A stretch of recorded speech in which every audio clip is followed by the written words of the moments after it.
All Kerala tailors അസോസിയേഷന്റെ Kodungallur area convention നടന്നു.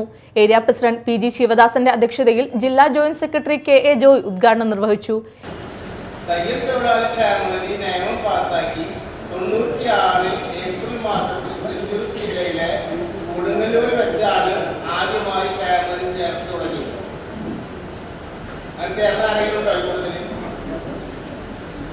അന്ന് CKM പ്രസിഡന്റായിരുന്നു. അബ്ദുൽ ഖാദർ അടവലിന്ന് അവിടുത്തെ ഏരിയ സെക്രട്ടറി ആയിരുന്നു. അന്ന് ഞാൻ ശരി അന്നാ ഹാളിലേക്ക് ആദ്യമായിട്ട് ഞാൻ കടന്നു വന്നതാണ് കൊടുങ്ങല്ലൂർ. അങ്ങനെ പറയാൻ കാരണം ഞാനിങ്ങനെ വന്നപ്പോൾ ഇത് 2026 അന്ന് 96 വന്ന് ഏകദേശം 30 വർഷക്കാലം മുമ്പ് ഈ സംഘടനയിൽ അംഗത്വമെടുത്ത് അതിൻ്റെ സംഘടന പ്രവർത്തകനായി പടിപടിയായി സംഘടന നടത്തിയ ഭാഗമായിട്ടാണ് ഇപ്പോൾ ജില്ലാ കമ്മിറ്റി അംഗങ്ങൾ നിലനിൽക്കുന്നതെന്ന് പറയാൻ വേണ്ടിയാണ് ഞാൻ കാര്യം ഓർത്തെടുത്തത്. അന്ന് കാണുന്ന സംഘടനയല്ല ഇന്ന്. ഈ വർഷത്തെ കാര്യം പറയുന്നുള്ളൂ. ഈ മുന്നിലുള്ള കാര്യങ്ങളൊക്കെ പറഞ്ഞു പോയാൽ നമുക്ക് ഈ പറഞ്ഞ സമയത്തിനുള്ള കാര്യങ്ങൾ സംഘടിപ്പിക്കാൻ കഴിയില്ല. നമ്മളെല്ലാ ആളുകളും ക്ഷേമനിധി ചേർത്തിട്ടുണ്ട്. അത് ക്ഷേമനിധി ചേരുമ്പോൾ പെൻഷൻ എത്രയായിരുന്നു? 100 രൂപ അല്ലേ?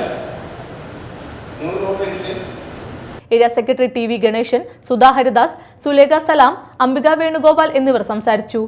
തയ്യൽ തൊഴിലാളി ക്ഷേമനിധി പെൻഷൻ സർവീസ് പെൻഷനായി ഉയർത്തണമെന്ന് കൺവെൻഷൻ പ്രമേയത്തിലൂടെ സർക്കാരിനോട് ആവശ്യപ്പെട്ടു.